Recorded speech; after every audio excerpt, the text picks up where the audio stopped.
بسم الله الرحمن الرحیم. السلام علیکم و رحمت الله و برکاته.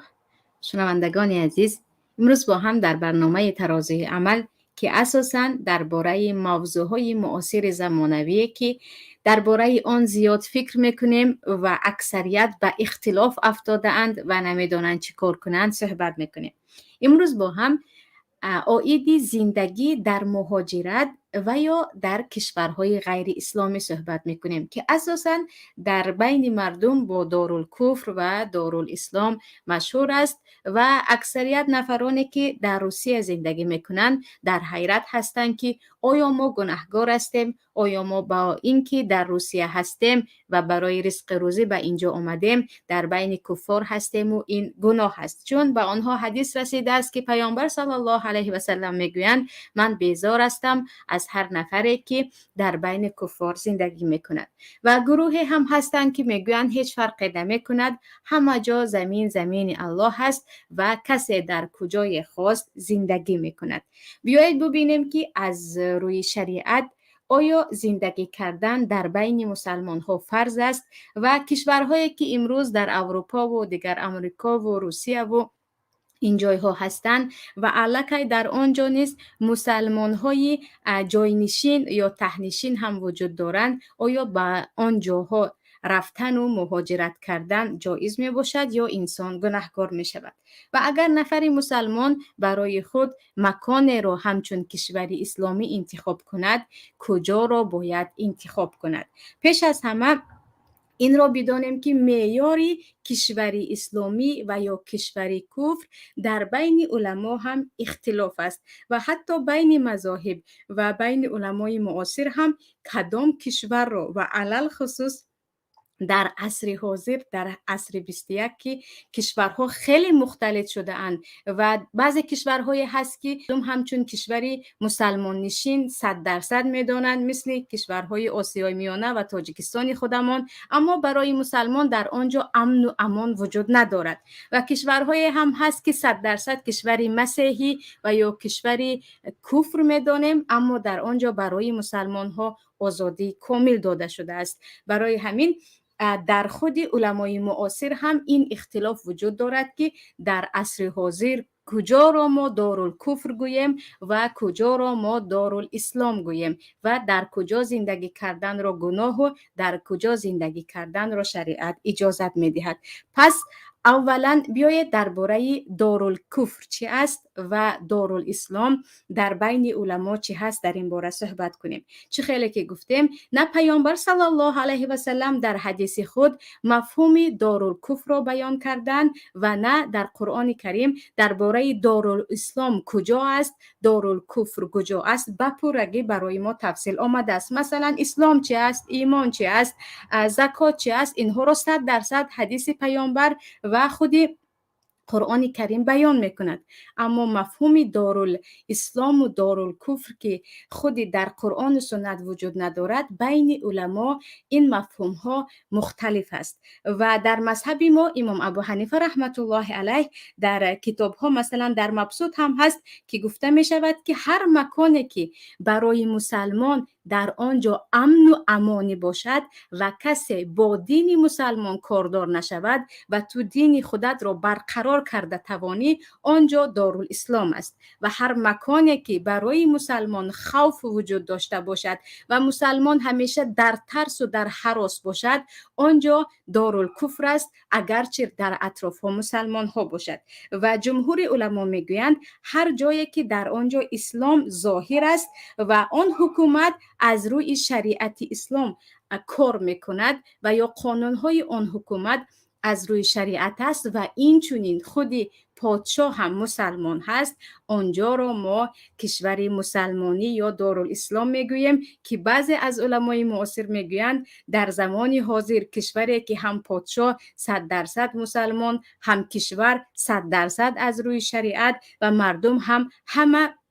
از در اسلام باشند تقریبا پیدا کرده نمی شود. اما خیلی که گفتیم مفهوم دارالاسلام در بین علما در این مکان مختلف است و بعضی از علما میگویند هر جایی که قانون شریعت وجود داشته باشد آنجا دارالاسلام است. بعضی از علمای دیگر میگویند هر جا که دو چیز باشد، مسلمان ها زیاد باشند و مردم دین خود را به یکون طرز به دین خود عمل کرده توانند آنجا دارالاسلام می باشد. و دارالکفر هم عیناً همین خیلی اختلاف است. خیلی که گفتیم در مذهب امام ابو حنیفه هر مکانی که مسلمان برای به دین خود عمل کردن یا در دین خود استقرار بودن و فرضهایش را به جا آوردن ترس داشته باشد، مثل اینکه کسی او را حبس کند، زندان کند، پیش راهش را گیرد، آنجا را دارالکفر میگوییم و برعکس این را دارالاسلام. بعضی از علمای دیگر میگویند هر جایی که در آنجا مسلمان کم باشد و کفار زیاد باشد و حکم اسلامی نباشد آنجا را دارالکفر میگوییم، اگرچه در آنجا مسلمان ها زندگی کنند. پس اگر تمامی قول های علما را جمع کنیم، هر جایی که مسلمان ها زیادند از روی دین در آنجا عمل کرده می شود و مسلمان ها در امن و امانی هستند آنجا را دارالاسلام گفته می شود. برعکس این هر جایی که مسلمان ها در ترس و هراس زندگی می کنند، مثل کشورهای کمونیستی که عموما با دین ضدیت دارند و هر چیزی که از دین است آن را خود دولت جرم می‌داند و این چنین کل قوانین همش غیر اسلامی هست، این را دارالکفر می‌دانند. پس خیلی که گفتیم اینجا مفهوم دارالاسلام و دارالکفر بین علما فرق میکند چون این را پیامبر بیان نکردند. اما چیزی دیگری هم هست، دارالعهد هم میگویند، مکانی که با مسلمان ها عهد و پیمان دارند و آنجا اگرچه کشور مسلمانی نباشد هم برای مسلمان ها امن و امانی داده می شود. مثل حبشه در زمان پیامبر صلی الله علیه و سلم که وقتی پیامبر مسلمان ها را برای به حبشه رفتن امر کردند، آن وقت حبشه هیچ یک دارالاسلام نبود، اما کشوری بود که پیامبر صلی الله علیه و سلم می‌دانستند که برای مسلمان ها در آنجا امن و امانی هست. پس بین این دو کشور یا گفتیم دو مکان سوم هم هست که دارالعهد است، مکانی هست که برای مسلمان ها آنها با عهد و پیمان هیچ ضرری نمیرسانند. و عجیبش در این است که بعضی ها گمان میکنند دنیا را فقط به دو تقسیم کنید، یا دارالاسلام یا دارالکفر و مسلمان یکی را انتخاب کند. اما چه خیلی که گفتیم با این تقدم و اختلاط و هجرت و مهاجرت و هزار و یک قانون‌های بین کشورها، الان یک چند نمود کشورهای هست که در زمان پیامبر صلی الله علیه و سلم وجود نداشت و در زمان ما وجود دارد و از پیش خود یک باره در آنجا زندگی کردن حرام است گویان، فتوا دادن یا مردم را به هراس افسانیدن عموما از روی فقه اسلامی و یا از روی اجتهاد نیست، چون فتواها سال از سال به تقدم زمان و دیگرگونی ها نگاه کرده تغییر می یابد و حتی بعد از خود عصر صحابه هم بعد از اینکه الکی مسلمان ها یک چند مراتب ضعیف شدند، خود علما هم در هر یک مکان و بعضی از کشورها اشاره کرده بودند که انا این کشورها را نمی توانیم بگوییم که کاملا دارالکفر است، چه مردم کافر هستند اما در آنجا زندگی کرده می شود که کمی بعد به این اشاره می کنیم، چون در زمان حاضره هم چنین کشورها خیلی زیاد وجود دارند و در قرآن کریم هم به این اشاره شده است که مردمی هم هست که آنها دیگر نمیخواهند با شما جنگ و تلاش کنند. اگر آنها آمدند و با شما سلام دادند و گفتند دیگر ما جنگ و جنجال نمی کنیم، در اینجا فما جعل الله لكم علیهم سبیلا، هرگز پروردگار هم به شما امر نمی کند که با آنها در جنگ شوید. اگر عهد و پیمان کردند شما نیز عهد و پیمان کنید. پس دیدیم که عزیزان یک باره گفته نمی شود که تمام این کشورها حرام است که در آنجا زندگی کرد و فقط کشورهایی که کشوری عربی هستند فرض این است که در آنجا زندگی کنیم. و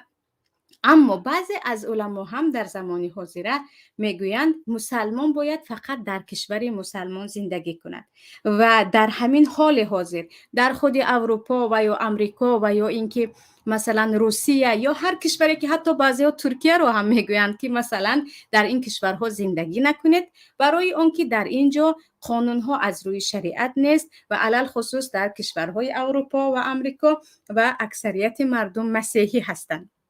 و عموما در غیر ضرورت به آنجا نباید رفت و سکونت کرد. اما بعضی از علمای دیگر میگویند نه، الان اوضاع فرق میکند. الان ما یک چند نمودی دولت داریم. در حقیقت کشورهایی که ضد مسلمان ها هستند، مسلمان به آنجا رفت به فتنه و به عذاب و شکنجه گرفتار می شود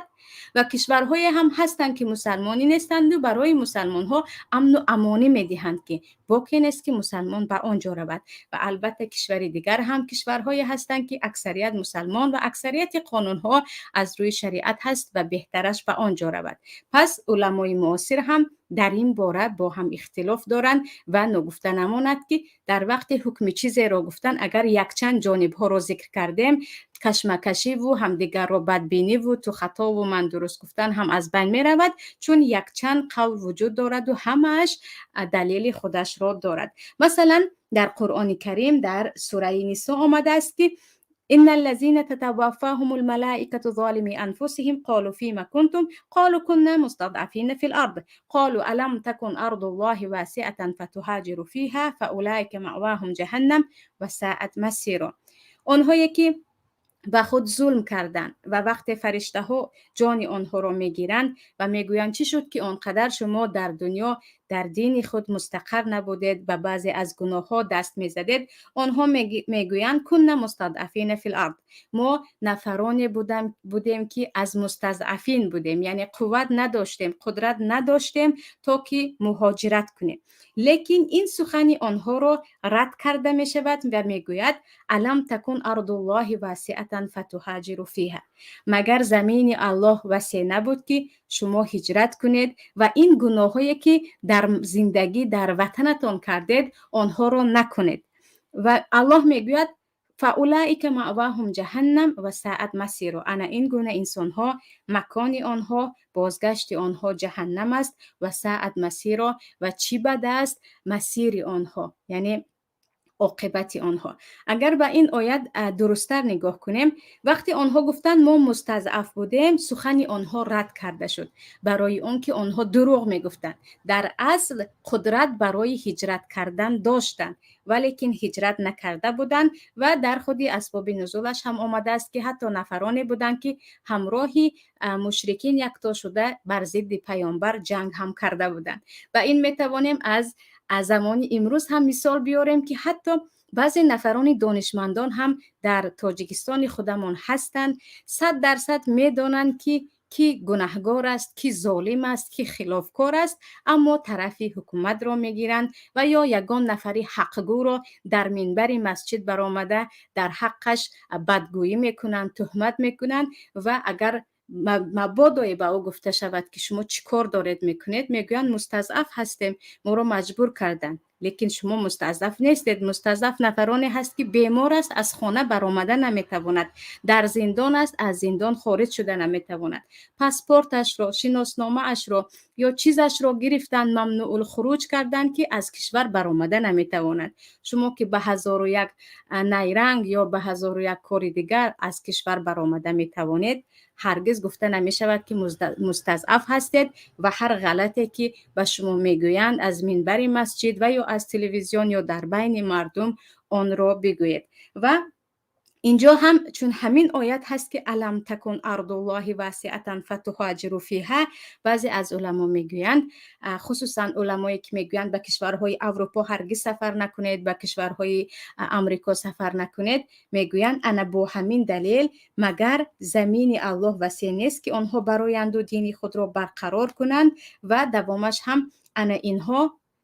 معواهم جهنم، جایهایشان جهنم است. اما نفرانی که میگویند کشور اروپا و امریکا این جایها مثل دارالکفر، اگر مردم کافر باشند هم امن و امانی هست، و این دلیل رد زده میگویند بدانید که این آیت قرآن کریم به اهل مکه است و میدانیم که اهل مکه مسلمان ها رو اذیت میکردند، شلاق میزدند، حتی چند نفر رو کشته بودند که میگفتند اذان نگویید، نماز نخوانید، هر چیزی که در شریعت است اون رو نکنید.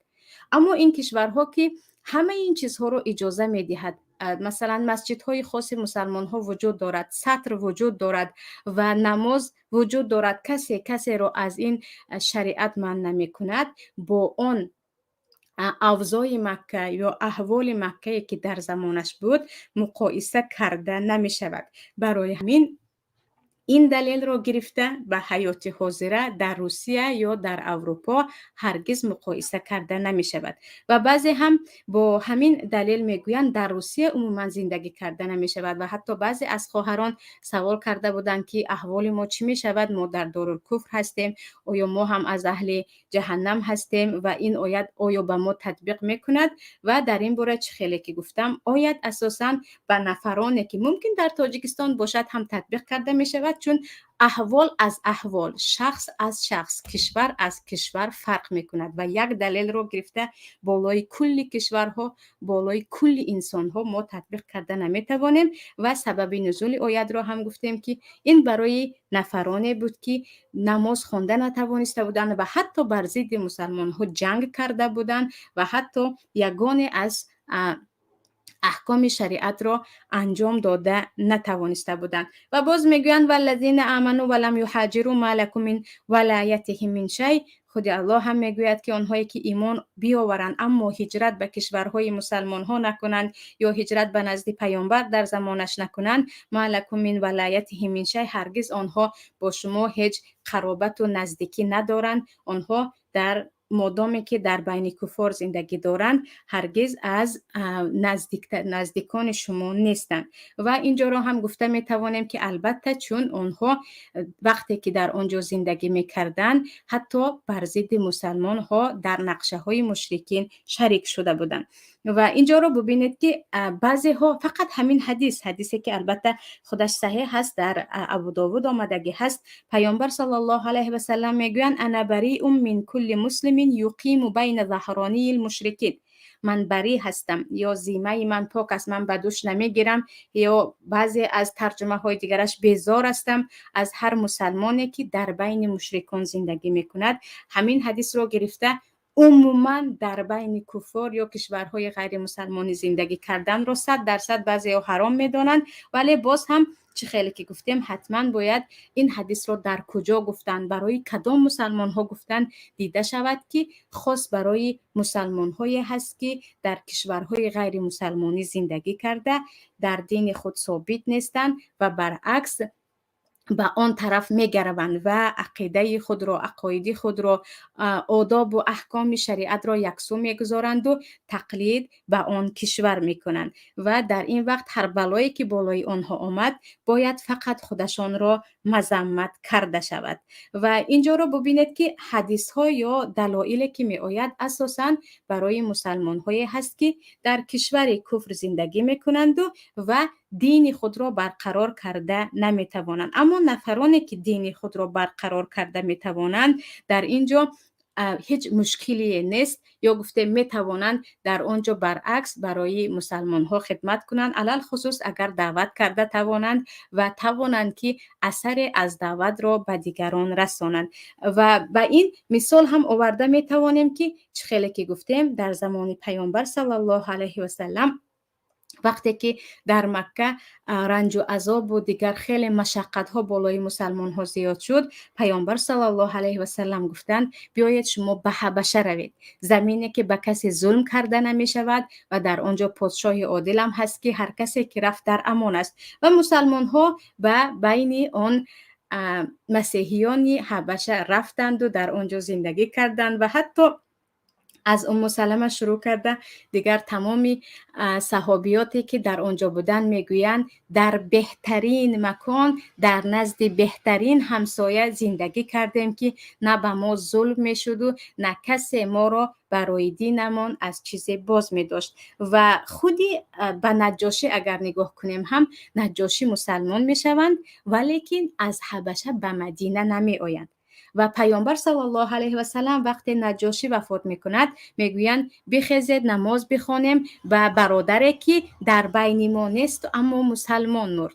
و اینجا به خود مدینه هجرت نکردن نجاشی هم یک دلیل به آن است که اگر انسان در بین غیر مسلمان ها باشد اما دین خود را برقرار کرده تواند، کسی او را به یگان عذاب و شکنجه گرفتار نکند، از آنجا نآید هم هیچ باکی ندارد. و البته این دلیل بعضی از علما هست که میگویند اجازت هست که در وقت فتنه نبودن، در وقت عذاب و مشقت نبودن، انسان حتی در بین کفار زندگی کند. و خودی عبدالله ابن عباس پدرشان عباس ابن عبدالمطلب هم اگرچه به مدینه هجرت نکرده بودند اما دین خود را در مکه برقرار میکردند، کسی ایشان را رنج و عذاب نمیداد و پیامبر صلی الله علیه و سلم هرگز نگفته بودند که تو در دارالکفر زندگی کردی و تو گناهگار شدی. و در این باره حدیث دیگر هم در بخاری هست که وقتی نفر آمده میگوید که پیامبر خدا من میخواهم هجرت کنم، پیامبر صلی الله علیه و سلم میگویند فعمل من وراء البحر فإن الله لن یترک. تو من عملی که شیئا ببخشید، تو از پشت بحرها باشد هم، یعنی در بین ما در بین اهل مدینه نباشی هم عملهای صالحت رو انجام بده و بدون که ان الله لن یترک من عملک شیء، هرگز پروردگار عملهای تو رو به اجر نمیگذارد. یعنی مادامی که در کشور در آن وقت دارالاسلام خود مدینه بود، در دارالاسلام نباشی هم اگر تو عملهایت رو انجام دادن گیری بدون که اجرت رو میگیری. انا از همین دلیل بعضی از علما میگویند اینجا مقصد از هجرت و ترک کردن دارالکفر در آن است که شما را در آنجا به عذاب و مشقت وادار میکنند و چنان میکنند که دست به گناه زنید، که در حقیقت همین روز دیده ایستادیم. و علل خصوص من 100% از اینجا نمیخواهم ادعا کنم که تاجیکستان کل از آنجا هجرت کنید، ولیکن چه خیلی که گفتم نفرانی هستند که دیده و دانسته بر ضد مخالفان باشد یا بر ضد نفران حقگو باشد از داخل تاجیکستان داد و فریاد میزنند که شما خطاکارید یا این است و حتی تهمت و هر چیز رو میگویند. اگر تنها به تنها که خودم با یکی از چون زنها صحبت داشتم، وقتی گفتم چی شما رو وادار میکند که این چیزها رو میگوید، باز دلیل میآورد که میگوید ما مستضعف هستیم، ما از همان نفرانی هستیم که الله در قرآن میگوید الا المستضعفین من الرجال و النساء والولدان لا یستطیعون حیلة ولا یهتدون سبیلا. اما عزیزان اینجا در قرآن درباره مستضعفان همان زنها و مردها، کودکای بیمار مریض خیلی سن سالشان رفته که علاج از خانه برآمدن ندارن یا چگونه که گفتیم آنها را مثل زندان ممنوع الخروج کردگی هستند. اما نفرانی که به هر راه برآمده میتوانند، اما قصرم هست، خانه ام هست، معاشم هست، پیروانم هست، دیگر چیزم هست گویان به گناه و به چیزهای دیگر دست میزنند، بدانید که هرگز مستضعف نیستید. همان نفرانی هستید که الله در قرآن میگوید ان الذين تتوفاهم الملائکه، ببخشید توفاهم الملائکه ظالمی انفسهم، آنهایی که ظلم به نفس خود کرده ایستادند و میتوانند که هجرت کنند اما در جایی هستند که به فتنه و به دروغ گفتن و به تهمت کردن و همه چیز را بالای سر خود تحمل میکنند تا که از همان دیار و خاک و دیگر خانه و در خود جدا نشوند. پس اینجا فهمیدیم که به خود کشورهایی که اساس موضوع ما که این است، به کشورهای مثل روسیه یا اروپا گفتیم یا امریکا یا آنجا، همه میدونیم که کشور دموکراسی هست و مردم مسیحی هستند و مردم دین اسلام را نپذیرفتند، اما در داخلش امن و امان برای مسلمان ها هست و هیچ مسلمانی را برای کشیدن حجابش، نماز نخواندنش، دیگه امرهای دین را نکردنش کسی کردنش کسی مجبورش نمی کند. آیا این در شریعت جایز است یا نه. و این علما بین خود اختلاف دارند و ایده میگویند هرچی باشد هم از فتنه دور نیستید، هرچی باشد هم شریعت باشد. اما ایده میگویند نه، آن کشورها اگرچه کشورهای در ظاهر کفر باشد هم، اما در اصل برای مسلمان ها مکانی امن و امان است. چگونه که حبشه برای مسلمان ها امن و امان بود و چگونه که در آنجا حتی به بعضی از کشورهای پس شوروی مسلمان نگاه کرده زیادتر برای مسلمان ها آزادی هست، هیچ باکی نیست که در آنجا زندگی کنند. اما کل علما ببخشید اتفاق به آن هستند که هر مکانی که خواه کشور کشوری مسلمانی باشد، خواه کشور کشوری غیر مسلمانی باشد، برای جان انسان تهدید وجود داشته باشد، به آبرو و ناموس یک نفر تهدید داشته باشد و علل خصوص در دین او تهدید باشد که او میتواند از دینش دست کشد، فرض است که آنجا را ترک کند. اگرچه در کشور مسلمان باشد هم جان خود را حمایت کردن، ناموس خود را حمایت کردن و خود را به خطر نانداختن، این از ضروریات های دینی هست و باید از آنجا فرار کرد وگرنه خود را به نابودی زدن می باشد. و علل خصوص اگر انسان داند که اگر در آنجا زندگی میکند یا به یگان عمل کفری دست میزند یا یکی از شریعت الله را احکامش را در آنجا پایمال میکند. برعکس این هم همه علما اتفاق هستند که به مقصد دعوت کردن، تاثیر اخلاقی و دینی رسانیدن به هر کشوری که شما سفر کردید که اولین نیت پول خوب و زندگی خوب و دیگر آرامینه و اولین نیت به آنجا میروم و به مردم از شریعت الله میفهمونم و به همانجا مسلمان های اقلیاتی که هستند کمکم را میرسانم. اگر چنین نیت داشته باشد انسان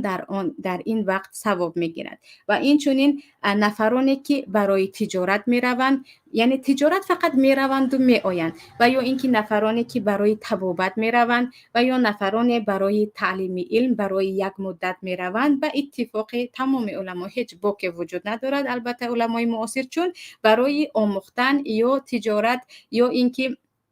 طبابت در زمان پیامبر صلی الله علیه و سلم برای تجارت به هر کشورهای مسلمان ها سفر میکردند و طلب علم هم چنین هست. اما میروم و در آنجا کلا باقی میمانم و من در همانجا تمام عمرم را میگذرانم، چون از لحاظ مادی زندگی در آنجا برای من بهتر است. اگر باشد مقصد فقط زندگی بهتر است و در آنجا خیلی آزاد است و من میتوانم از کل فرهنگ و از کل دینم و اخلاق اسلامی هم برگردن باشد، و در نزد تمام علما این گونه انسان ها در شریعت گناهکار می شوند، چون نیت اساسی آنها تغییر دادن احوال هست که میخواهند خود را به یک جامعه زنند که در آنجا از فساد کشاد و از دیگر چیزها همیشه انسان در امان نمیماند. و درباره اینکه انسان اگر به یگان فتنه عذاب مشقت گرفتار شده باشد در کشور خود حتما باید بیرون شود. اگر بیرون نشد گناهکار هم می شود و اگر حتی به کشورهای غیر مسلمانی هجرت کند هم گناهکار نمی شود. همان قصه حبشه هست که مسلمان ها به آنجا هجرت کرده بودند و بعد از این هم اگر گفتیم آخر در آن وقت یگان کشور مسلمانی وجود نداشت، یگان دارالاسلام وجود نداشت، طبیعی که مسلمان ها برای خود یک مکانی که ضررش کمتر است انتخاب کنند و به حبشه رود بود. لیکن بعد از این هم حتی در زمان خلافت ها هم بعضی از علما مثل سعید ابن جبیر گفتیم تابعین و بعضی از علمای دیگر از مکانشان به مکان دیگر می گریختند و از این شهر به شهر دیگر می رفتند و پنهان می شدند، فقط به خاطر خود را نجات دادن و به فتنه خود حکام آن زمان گرفتار نشدن، فقط از یک شهر به شهر دیگر. اما در زمان حاضر اگر خود مسلمان داند که اگر به یگان کشور مسلمان سفر کند آن کشور مسلمان هم میگیرد و او را به مکان تسلیم میکند که در آنجا به او ضرر میرساند، علل خصوص ضرری جسمانی که ما میگوییم برای جان او خطر دارد و یا او را به زندان چندین ساله میدهند. در اینجا اگر به یگان کشوری حتی غیر مسلمانی سفر کند هم حتی اجماع علما در زمان معاصر است که او گناهکار نمی شود، برای آنکه اول شده اینجا اسباب ضرورت می باشد. او مجبور بود که براید. اگر نبرآمد او را به حالت گرفتار میکردند که دیگر شاید کلی سلامتیش را از دست میداد، که به خیلی زیاد خواهر و برادران ما این واقعه رخ داده است. خواهر و برادران تاجیک که دیگر برای حفظ جان خود را گرفتند و از تاجیکستان برآمدند، و اما برای رزق روزی، یعنی مدت میروم که در آنجا رزق روزی هم را پیدا کنم، یا میروم برای اون که من هرگز از اخلاق خود دین خود بر نمیگردم اما شرایط خوب است، یا در روسیه تمام عمر زندگی کنم یا نه. چه خیلی که گفتیم عیناً بین علما اختلاف است که عده از علما میگویند باکی ندارد، برای اون که خلل به دین شما در آنجا نمیرسد و شما 100% در به آن ضمانت میدهید که کسی شما را برای در دینتون مستقر بودن، در اخلاق خودتون بودن، و کسی مجبورتون نمی کند که از این برگردید. اما خیلی که گفتیم نگفته نماند. بعضی از علما میگویند بدانید که وقتی که یک کشوری که اکثریت مردم مسیحی هستند و در آنجا برای مسلمان یک حق و حقوق ثابت از طرف حکومت نیست رفتید، شما خواه و ناخواه به یک عذاب گرفتار می شوید، و یا به جنگ های فرهنگی که فرزند شما را می توانند آنها تماما بیراه کنند، یا رفته رفته عموما خیلی زیاد از نفرانی هستند که در روسیه می روند و پس از چند سال الکی مثل روس می شوند، و چند نفرانی هستند که به امریکا می روند و پس از چند سال کلا تمامی فرهنگ امریکا رو برای خود قبول میکنن. برای همین خیلی احتیاط شوید. و اینجا خیلی یک قولی زیبا هم هست، یا گفتیم عادلانه هم هست، که میگویند بیایید تقسیم کنیم این احکام رو به مردم نگاه کرده، یعنی برای نه همه اجازه دهیم که به جای رفتن حرام است، و برای نه همه اجازه دهیم که به آنجا رفتن مثلا جایز است. برای اون که نفرانی هستند که در حقیقت خیلی شخصیتی ضعیف و ناتوان دارند و خیلی زیاد از دیگران تاثیر میگیرند، و بین مردم روس در آمدن روس میشوند، و بین مردم ازبکستان در آمدن ازبکستانی میشوند، در بین مردم تاجیکستانی میشوند. اگر چنین عائله های ضعیف و خیلی از دیگران زیاد تاثیر گیرنده وجود داشته باشد، برای آنها خطرش کلان است که به یک مکان روند که محیط عموما خلاف شریعت می باشد. برعکس نفرانی هستند که صاحب اراده هستند، آنها سنگ صبوری هستند که کسی تکان داده نمیتواند. آنها میتوانند به هر گوشه و کنار دنیا سفر کنند، زیرا در عقاید خود مستحکم هستند و کسی آنها را نمیتواند با تاثیر خود برگرداند. برای همین این امر نسبی هست و برای همه یک حکم هم کرده نمی شود و یک باره برای همه هم اجازه داده نمی شود، که بعضی از علما چنین فتوا هم دارند. و چه خیلی که گفتیم، اما نفر میداند که باز تاکید میکنم برای خواهرانی که در تاجیکستان هستند که خیلی زیادی ها میگویند من استاد در دانشگاه هستم و مرا مجبور میکنند که سطر خواهرها رو کشم، و مرا مجبور میکنند که کسی که در دانشگاه نماز خوند نامش را نوشته به رکتور دهم، من اینجا گناهکار هستم یا نه. یا بعضی از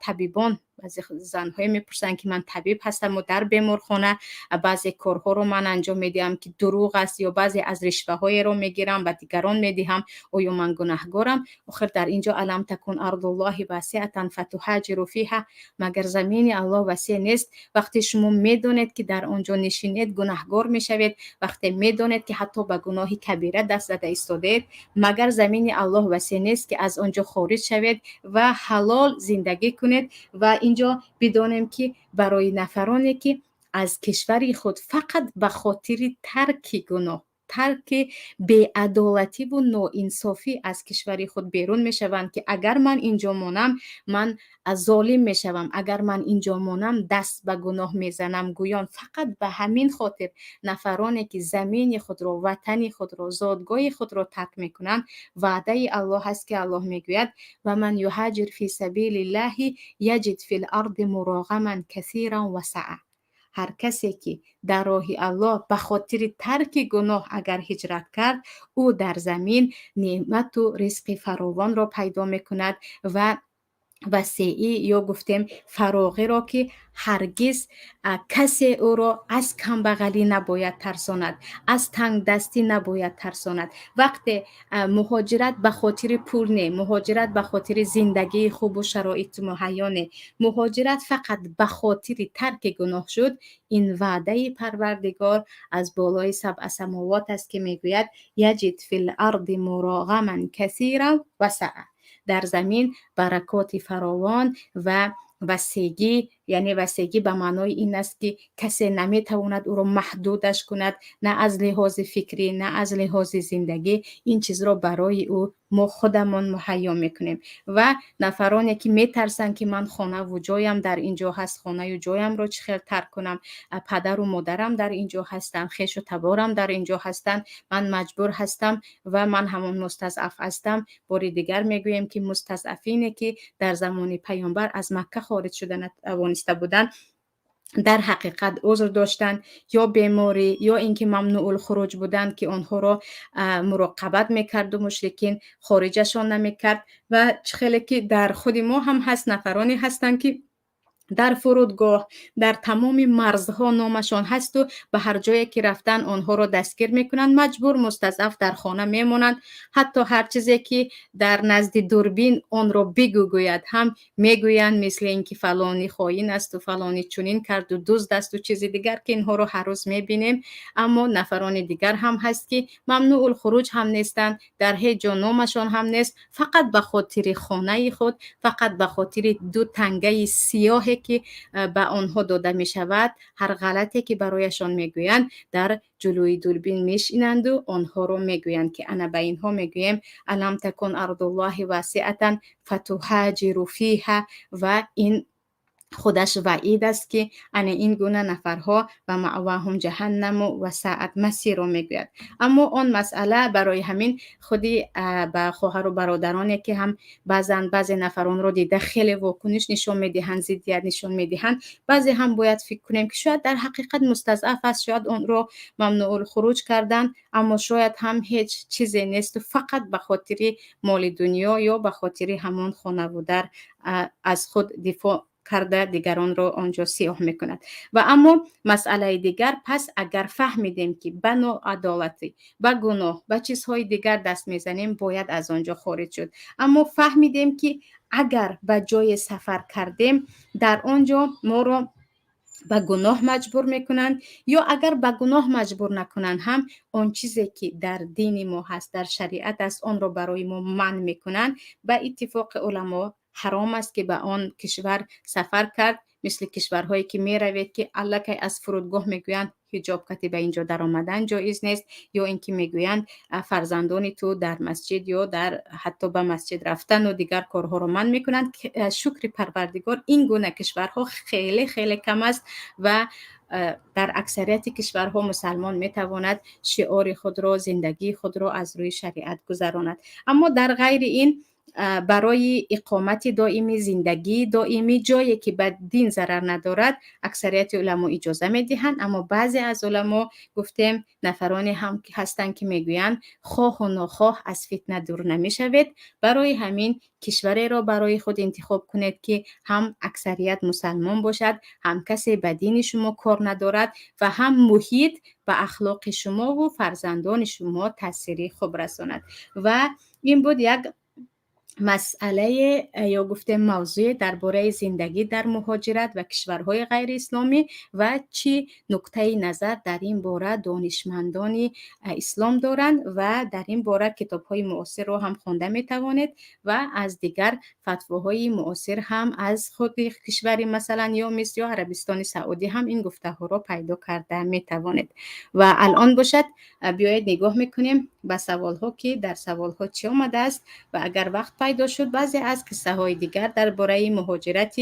صحابگان را با هم ذکر میکنیم. و نگفته نماند که اینجا چه خیلی که گفتم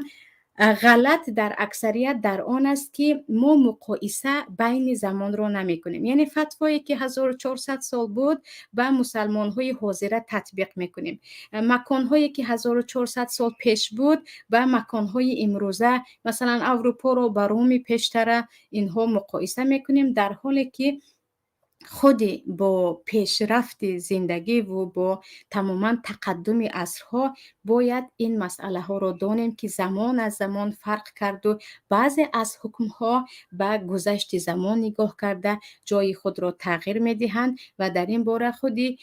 علمای مجتهد هم در کتابهایشان میگویند که این را دانید که پیشتر فقط دارالاسلام و دارالکفر بود، الان یا دارالعهد هم بود، الان یک چند نمود مکانهای زیسته هست که برای آن حکمهای خاص خود هست و ما همه آنها را برابر مثلا کشور مسلمانی گفته نمیتوانیم یا 100% کشوری کفری به آنجا قدم زدن حرام گفته نمیتوانیم، مثل بعضی کشورهایی که 94 مثلا درصد مسلمان هستند و لیکن حکومت از روی خود اسلام هرگز عمل نمی کند، اما به شریعت و به دین مردم هم کاردار نمی شود. اینجا سوال یکم: سلام اپا، به سوال من جواب دهید. من زنی نمازخوان قرآن خوان شکر خدای مهربان که از فرموده های خدای مهربان نبرآمده‌ام، لیکن شوهرم بسیار عرق میخورند. من به مصلحتیت من کسل شدم از فکر کردن. من خودی با لهجه نوشته شده است برای اون که دیگر کلی شنونده ها فهمند، با طرز خودم یعنی کلمه ها رو میخوانم. من کسل شدم از فکر کردن برای چی شوهری من عرق میخورند گفته، پسرم حجبه گسل کرد دیگر نخورند گفته، ولی باز خوردن. من اکنون تماما زندگی دوامش آمدگی نیست، به فکرم زندگی کردن نمیخواهم هست یا چیزی دیگر. پیش از همه خواهر عزیز، وقتی شوهر شما عرق میخورند و عرق رو هم عموما جهرن گفتیم به همه آشکار کرده میخورند و توبه کردنی نیستند و از این شما اذیت میکشید، هیچ باکی نیست که شما گفتید من با این انسانی که در گناه کبیره عموما آشکارا دست داده است زندگی نمیکنم، و این هیچ گناهکار نمیشوید. زمانی که آن انسان پنهانی یکی عرق میخورد و به این توبه میکند، در اینجا میتوانید او را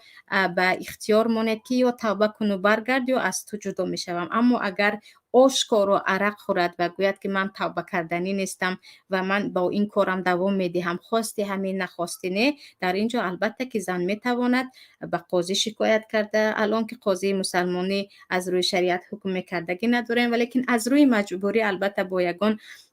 سودیه یا امام مسجد شکایت کنید، از این انسان جدا شوید و البته با فرزندان خود با خویش و تبار هم صحبت کنید. اما اینکه نه صبر کنید و اجر میگیرید، هرگز این را نمیگویم. برای اون که کاری که عرق خوری هست و اون هم بسیار خوردن هست و انسان توبه کردنی نیست و حتی به حج رفته آمده است و از این کارش دست نکشیده است، البته که در این وقت میتوانید بگویید که من نمیتوانم با این انسانی که در گناه کبیره آلوده هست و توبه کردنی نیست از او جدا شوم، که برعکس به خاطر الله جدا شده استادید، گناهکار هم نمیشوید. اما گفتید شاید توبه کرد، شاید اصلاح شد، که بعضی نفرها اصلاح میشوند و او را به یگان بیمارخانه مخصوص که در آنجا این گونه مایزده ها را تبابت میکنند بردن و در آنجا تبابت گیرد و اصلاح شود. البته این بهتر است برای حفظ عائله اگر شوهرتان به این چیز طرفدار باشد. و نگفته نمانیم که مایزدگی هم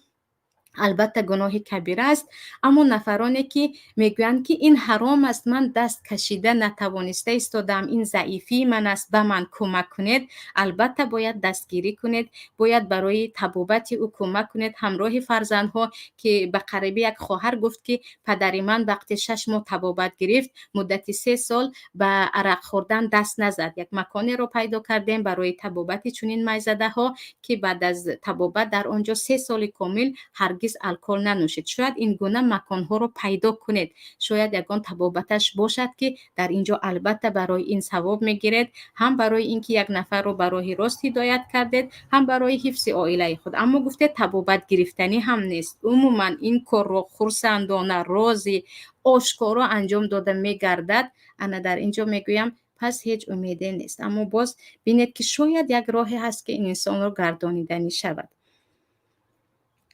سوال دیگر: السلام علیکم اپا، الله بزرگ از شما راضی باشد. امین. ما در روسیه زندگی میکنیم با عائلمون. اگر زن از دنیا گذرد به مرگ برده برهنه میکنند، در این وقت ما گناهکار میشویم یا نه؟ و علیکم السلام. پیش از همه احترام نفر مرده مثل احترام زنده است. در این باره حدیث پیامبر صلی الله علیه و سلم است که حتی شکستن استخوان مرده مثل شکستن نفر زنده است و برای همین در وقت شستن هرگز مرده رو عریان برهنه نمیکنند. اول پارچه رو به بالای بدن او میپوشند و حتما نفران امانت دار و خویش و تبار او رو میشویند. برای همین به این کار اولا اجازه ندهید، اما این کار حتمی باشد. یعنی اگر به مرغ نبردند و مثلا لباسهایش رو بیرون نکردن، برای گرانیدن برای شما مشکل می شود، اینجا میگه مجبور هستید، انشاءالله شما گناهکار نیستید. اما مجبوریت نباشد و رضاگی دادید البته گناه هست، برای اون که احترام مرده مثل احترام زنده حتمی است و کاملا عریان کردن او جایز نیست. مگر برای همین پیش راهش رو اولا گیرید به هر راه. اگر هیچ علاج نیست دیگر ضرورت است، انشاءالله که گناه نیست، برای اون که هر چی که بود کردید ولی نشد. اپای گرامی خوب میشد نامبر میکردید کدام علما با اتفاق حرام گفتند و با کدام دلیل. با سپاس. درباره با کدام دلیلش، یعنی با کدام دلیل حرام گفتند، همین دلیلی که در آیت سوره نساء است که ان الذين تتوفاهم ببخشید فقط دو تا ته میخونم. توفاهم الملائکه ظالمی انفسهم قالوا فيما كنتم قالوا كنا مستضعفين في الارض قالوا الم تكن ارض الله واسعه. با همین دلیل که زمینی الله مگر وسیع نبود که شما هجرت کنید. و حدیثی که در ابو داود آمده است که پیامبر صلی الله علیه و سلم میگویند من بری هستم از هر مسلمانی که بین کفار زندگی میکند. همین با دو دلیل حتی در مذهب امام مالک هم هست و بعضی از علمای معاصر هم بیان هستند، مثلا بعضی از علمای سعودی قول در خود ابن عثیمین هم هست اگر انسان فقط به خاطر زندگی رود به آنجا، یا ابن باز هم هست. اما بعضی از علمای دیگر میگویند نه، اینجا اگر برای خیلی که گفتیم روید و دین شما اگر در جایش استاد هیچ باکی ندارد. و حتی خود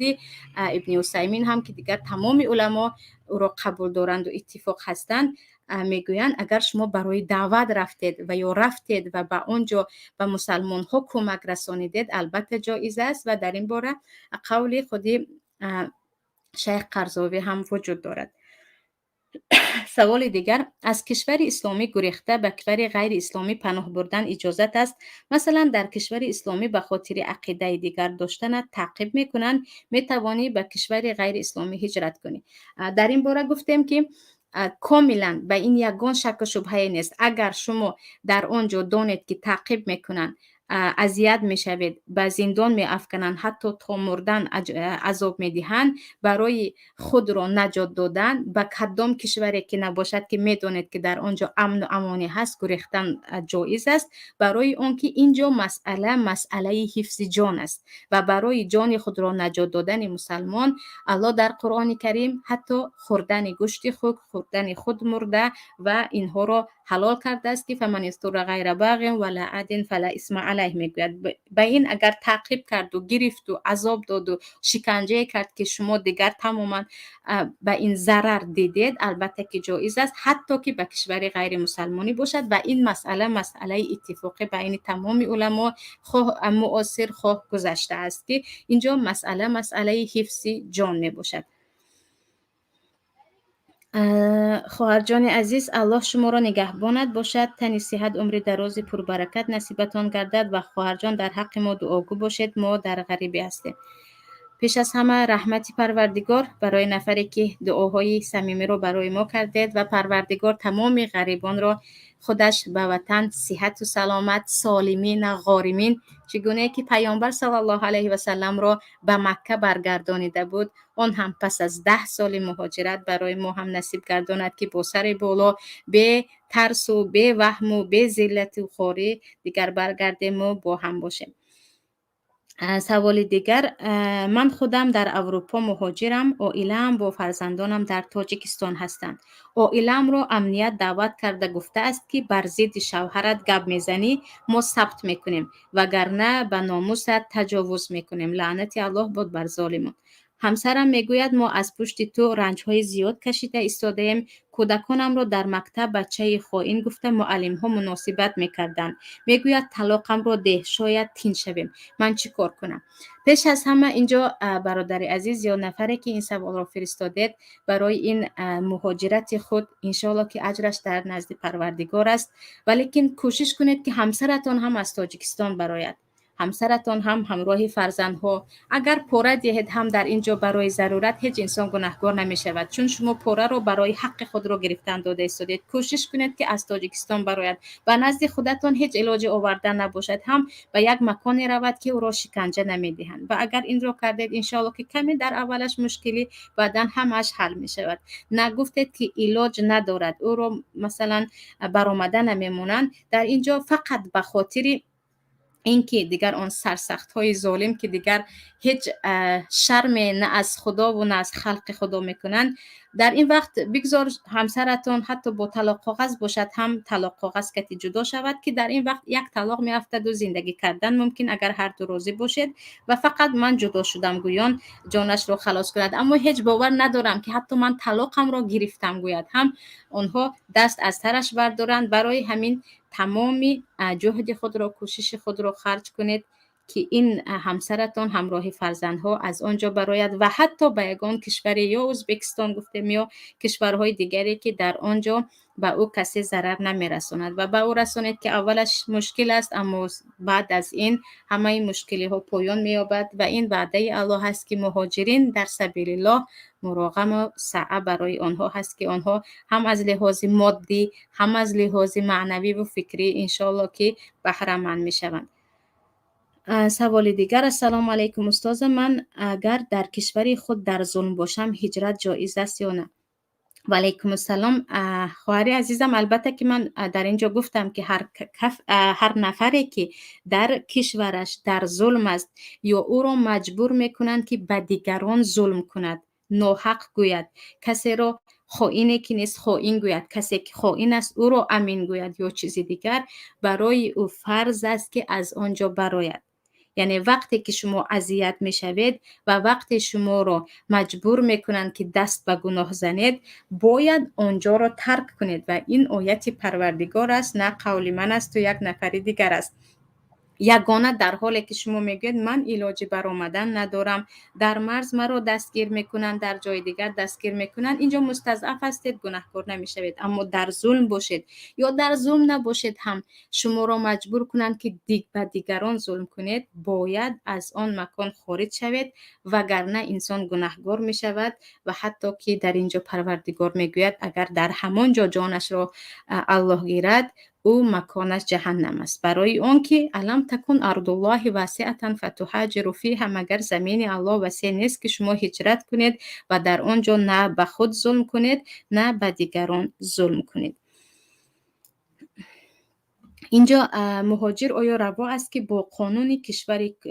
کفری زندگی کند؟ پیش از همه اینجا باید بدانیم که اگر با آن قانون زندگی نکند چی می شود و آیا مهاجر به آنجا برای زندگی کرد و اگر به آن قانون نگاه نکرد به او اذیت میرسد یا نه، و آن قانون کدام قانون است؟ اینجا یک چند قانون ها هست. بعضی قانون هایی هست که اگرچه در کشور کفر باشد هم، مثل مثلا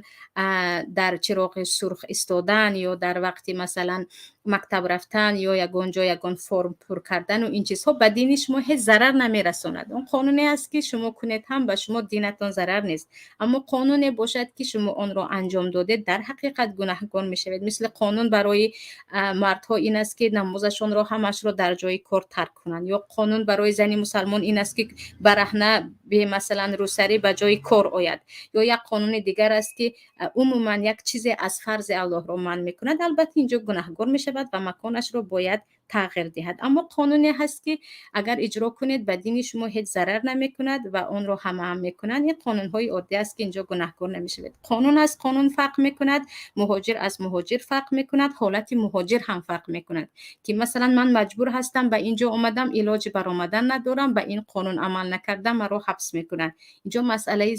ضرورت می آید. نه من مجبور هم نیستم، نکنم هم میشود و به این قانون عمل کنم، من یگان قانونی از قانونهای پروردگار رو پایمال میکنم، البته که اینجا انسان گناهکار میشود. پس همه قانونها رو برابر گفته نمیشود. و اینجا یک نفره به ما قصه کرده بود که حتی برادرانی هستند که در چراغ سرخ شدن، یعنی سویتافور میگویم چراغک را سرخ شدن، میگذرند و میگویند اینجا قانونی کفار است، نباید به این قانون عمل کرد، در حالی که به آن قانون اگر عمل نکردید به چند نفر ضرر میرسونید، اول به خودتان، بعدن شاید یگان نفر رو با ماشین زده دیگر کشید، که عموما یک چی گویم احمقی است. حتی سوال دیگر، به همین ادامه‌الله تاجیکستان که به جای گفته‌های خدا گفته‌های پیشوا را در منبر گپ می‌زنند و برای این کارو کردنشان امنیت‌ها مجبور می‌کنند، آیا هجرت فرض شدگی است یا نه؟ البته که هجرت فرض شدگی است، حتما باید خارج شوند، وگرنه به همین آیت قرآن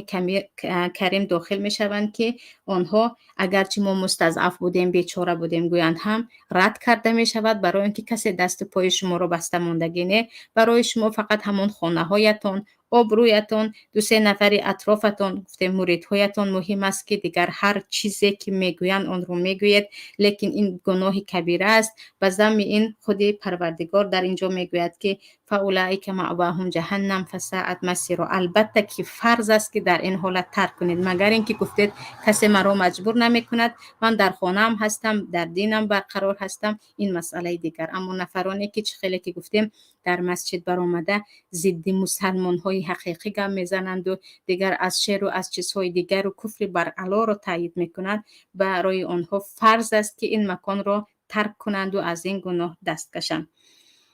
از سوال دیگر، ما در خارج یگان پناه نداریم، دستگیر ندارم، فرزندهام گرفته توکل برآمده روم، چی میشه دوستازه؟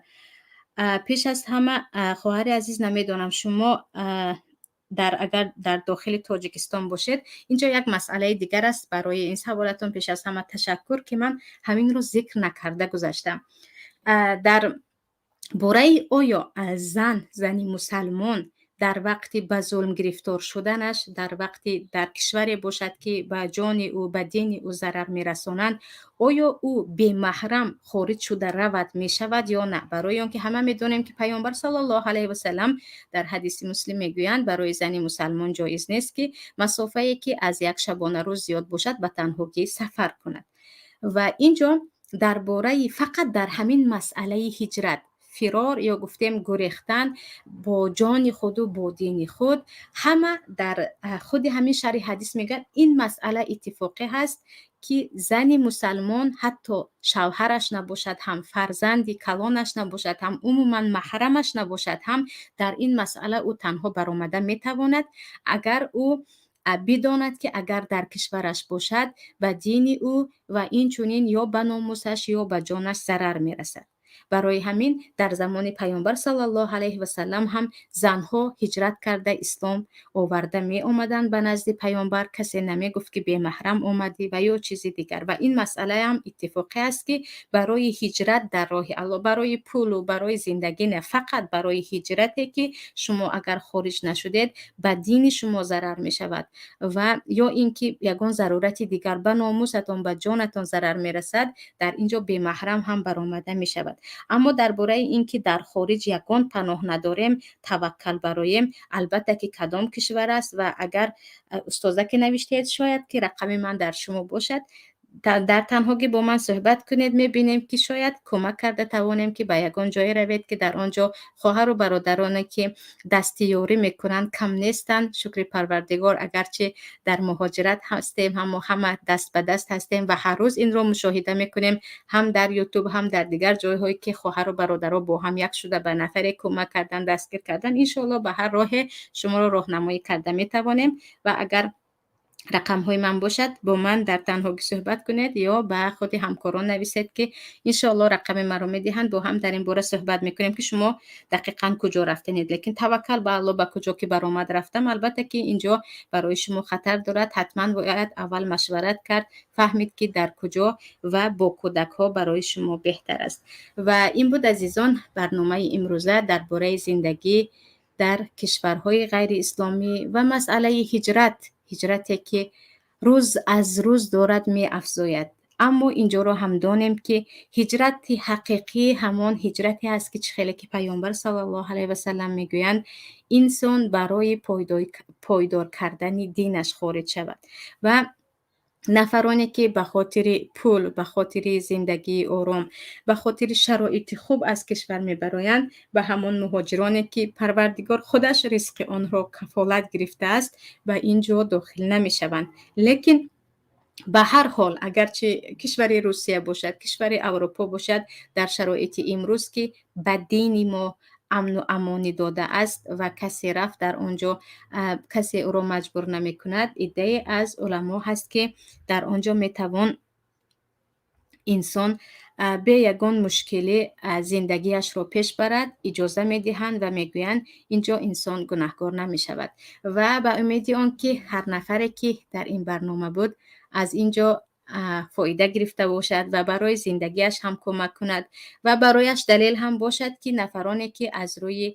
اینکه در تاجیکستان علاج ندارند به روسیه آمدند و نفرانی که در تاجیکستان تعقیب شدند و به اروپا رفتند یا نفرانی که در کشورهای عربی مسلمانی بودند مثل کشورهای خلیج مثل امارات و دیگر عربستان سعودی و کویت و قطر و اینجاها بودند اما فرصتی مالی برایشان نبود، اونقدر تعقیب شدن، اونقدر مشکل کشیدن که فرار کردن. انشالله که آنها را نمیتوانیم بگوییم کاملا گناهکار هستیم. انشالله این برنامه برایتان یک فایده آورده باشد و به هر حال پروردگار مهاجرین را به وطن خود سالم و غانم برگرداند و انشالله که به زودی این ظلم از سر مردم ما و از سر هر یک شما عزیزان برداشته شود. شمایان را به پروردگار یگانه می سپارم.